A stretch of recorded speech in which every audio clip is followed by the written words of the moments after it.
Natuturete sa'yo, hindi alam kung bakit ba ako nabighani sa iyo.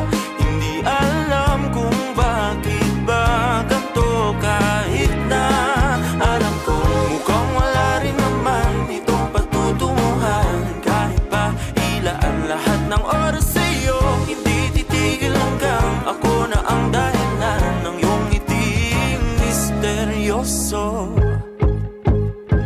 O araw-araw na lang akong bumubulong sa hangin. Ilang awit pa ba ang isusulat? Wala na bang hangganan? Kailan mo ba mapapansin? Nais masilayan ng iyong